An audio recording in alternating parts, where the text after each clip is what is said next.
कि एक बार नंद बाबा गौ चारण करके गैयान को चरा के बाबा लौट रहे थे अपने घर, और रास्ते में एक विप्र मंडली संत मंडली बाबा को मिल गई। और भगवान की प्रेरणा, बाबा ने डंडा हाथ में से छोड़ दियो, अपने जूता पादुका उतार दी और बाबा तुरंत उन विप्र मंडली के चरणों में गिर गए, साष्टांग प्रणाम करने लगे। तो सबसे बड़े जो उनमें संत थे उनके मुंह से बाबा के लिए आशीर्वाद निकल गया। उन्होंने दिया नहीं, निकल गया। बाबा प्रसन्न रहो, भगवान करे तेरे घर में बेटा है जाए, आशीर्वाद है बाबा, खड़े हो जाओ। बाबा खड़े है कि बोले महाराज आशीर्वाद देते समय कम से कम देख तो लो, कौन को कहा आशीर्वाद देनो है। 80 साल की मेरी उम्र है गई, पूरी दाढ़ी सफेद है गई, पूरे बाल मेरे सफेद है गए, और अब या उम्र में मोकू आप बेटा है को आशीर्वाद दे रहे हो। संत बोले बाबा हमने नहीं दियो, मुंह में ते निकल गए हो, और निकलो है तो बाबा बेटा जरूर होएगा, और चिंता मत करे। सब संत मंडली को बाबा अपने घर लेकर के गए। जसोदा मैया ने सब ब्राह्मणों को प्रणाम करो, सो मैया के प्रणाम करने पर भी उनके मुंह से निकल गया पुत्रवती भव। जसोदा मैया बोली ये क्या कह रहे हो महाराज, नंद बाबा की उम्र है 80 साल की और जसोदा मैया की उम्र है 81 साल की। नंद बाबा और जसोदा मैया बोली महाराज आपने ये कैसो आशीर्वाद दे दियो,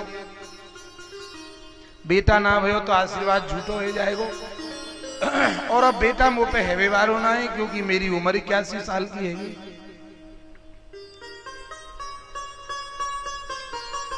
ब्राह्मण बोले बाबा तू चिंता मत करे, हम लोग तेरी देरी छोड़कर जाएंगे तभी जब तो पे लाला है जाएगा, जसोदा मैया पे लाला है जाएगा तभी तेरी देरी छोड़ के जाएंगे। और बाबा हमारे हाथन में कलायो बांध दे, बस तो एक ही बात को ध्यान रखनो है, बढ़िया चकाचक दूध घी रबड़ी और मालपुआ बढ़िया सेवा करते जाइयो, या में कमी नहीं आनी चाहिए, बाकी तू पुत्री की चिंता मत करे। नंद बाबा बोले महाराज 9 लाख गैया है मेरे यहाँ, कोई कमी नहीं है महाराज।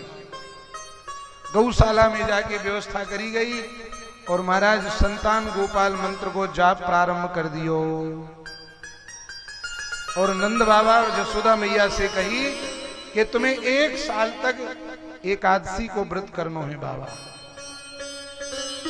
नंद बाबा और जसोदा मैया निर्जला एकादशी व्रत करते हैं, नियम धारण कर लियो। ब्राह्मण ने संतान गोपाल मंत्र जप को अनुष्ठान प्रारंभ कर दियो और धीरे धीरे समय नजदीक आयो तो जसोदा मैया के गर्भ में भगवान आ गए। एक दिन जसोदा मैया ने स्वप्न देखो, एक नीलमणि जैसो कन्हैया लाला मैया के स्तन से दूध पी रहे है, मैया के स्तन पे छाती के ऊपर पड़े हुए। सवेरे सवेरे उठकर मैया दौड़ी दौड़ी बाबा के पास में गई और बोली नंदजू मैंने आज एक बड़ा प्यारो स्वप्न देखो है। बाबा बोले देवी पहले आप अपनो स्वप्न बताओ, क्योंकि सपनों तो आज मैंने भी देखो है। आपने कहा देखो है? जसोदा मैया बोली मैंने सपनों देखो है, एक सुंदर सो प्यारो सो लाला मेरी गोदी में दूध पी रहे हो है। नंद बाबा बोले देवी बिल्कुल यही सपनों मैंने देखो है। दाई को बुलायो गयो तो बताई कि मैया के पेट में बालक आ गयो है।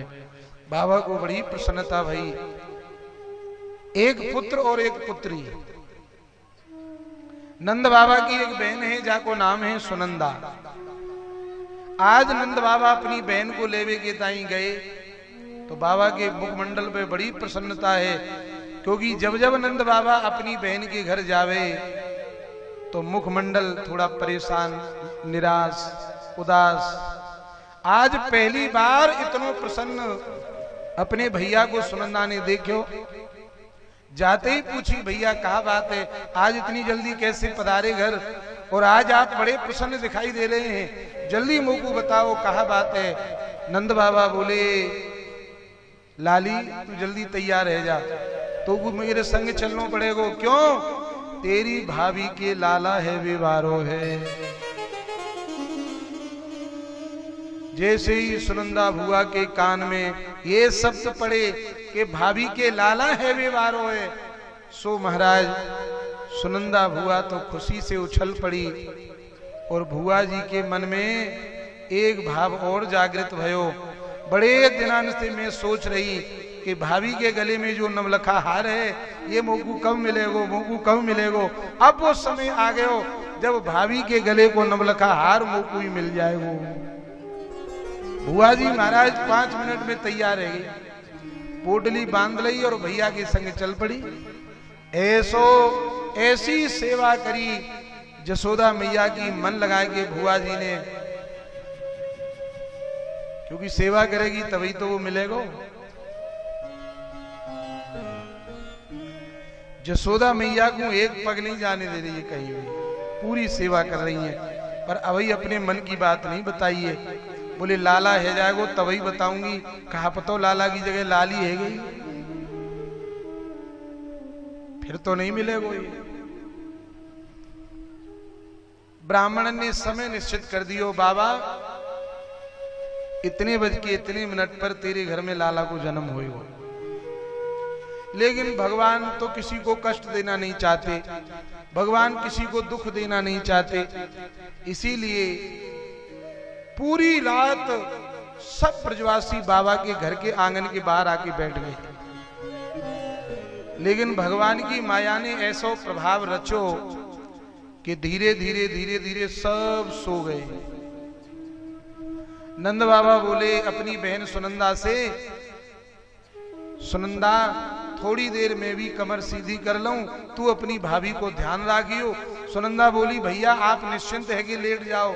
नंद बाबा सोए, योग माया का प्रभाव था, बड़ी गहरी नींद आ गई, पूरा ब्रजमंडल सो गया, बुआ जी भी सो गई और यहां तक कि जसोदा मैया भी सो गई। सुनंदा बुआ तो ये कह के सो गई, भाभी कोई परेशानी हो तो मुझको तुरंत जगाए दियो।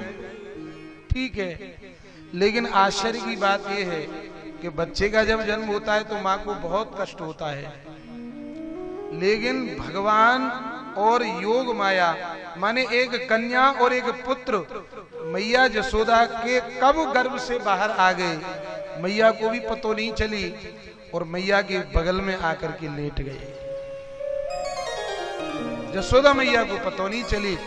और वसुदेव जी जब भगवान को लेकर के आए तो मथुरा वाले कृष्ण गोकुल वाले कृष्ण में लय हो गए और योग माया को वसुदेव जी लेकर चले गए।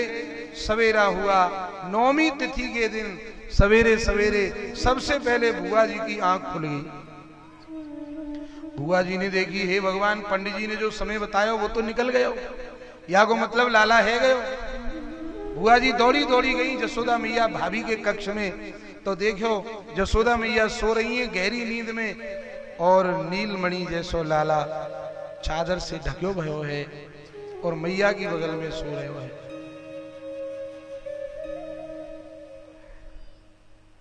सुनंदा बुआ ने हरि शरणम को जाप करो, भगवान को नाम लियो। हे भगवान देखने में बड़ो सुंदर है, लाली हो कहूं लाली न है जाए। और नजदीक जाकर सुनंदा बुआ ने जब चादर हटाई बड़ी प्रसन्न है गई, भाभी को भी नहीं जगायो, सीधी दौड़ लगाई नंद बाबा के पास में।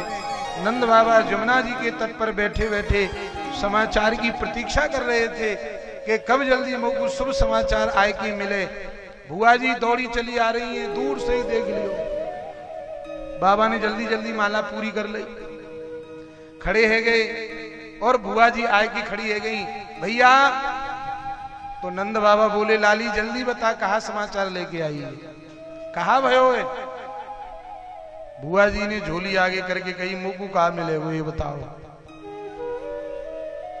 तो बाबा ने भी पूरी चाबी निकाल के फेंक दी बुआ जी की झोली में, जो कछु है सब तेरो ही है, पर जल्दी बता दे तेरी भाभी पे कहा भयो है।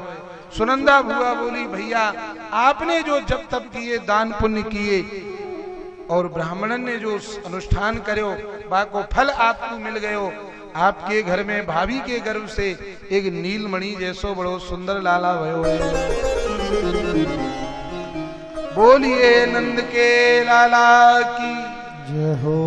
जैसे ही नंद बाबा ने सुनी कि लाला है गयो, तुरंत बाबा ने फिर छलांग लगाई, जमुना जी में 108 डुबकी लगाई महाराज। ब्रजवासी दौड़े दौड़े आए और बाबा को पीली बगलबंदी पहनाई, पीली धोती पहनाई, पीली पगड़ी लगाई और पीलो चंदन लगायो, माला पहनाई, काजर लगायो मोटो मोटो, माथे पे तिलक लगायो और बाबा को सजा धजा करके सब ब्रजवासी नंद प्रांगण में लेकर आए। तो बाबा बोले भैया अभी मोकू ब्राह्मण से मिलनो है। बाबा दौड़े दौड़े गौशाला में गए और हाथ जोड़ करके बोले महाराज अनुष्ठान बंद कर दो, पूरो है गयो काम। आपके कथनानुसार मेरे घर में लाला को जन्म है गयो, महाराज बस पूर्ण आहुति कर दो। ब्राह्मण बोले बाबा पहले पितरन की पूजा हुई। तो वाचयित्वा स्वस्तयनम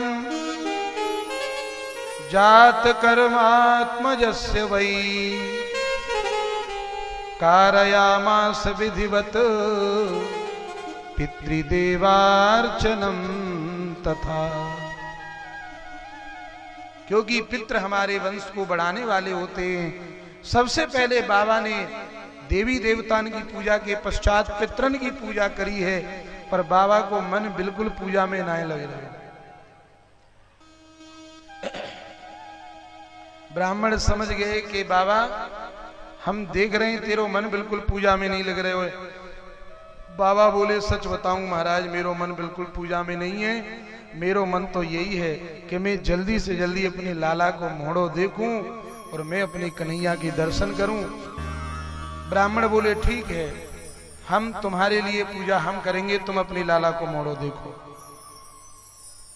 नंद बाबा दौड़े दौड़े गए और सब ब्रजवासी ब्रजांगनाएं आज नंद के द्वार पर बड़ी भीड़ लगी है महाराज। देवी देवता ऋषि मुनि सब वेश बदल बदल कर आए और महाराज बड़े आनंद में गा रहे हैं। अरे घर घर आनंद छायो।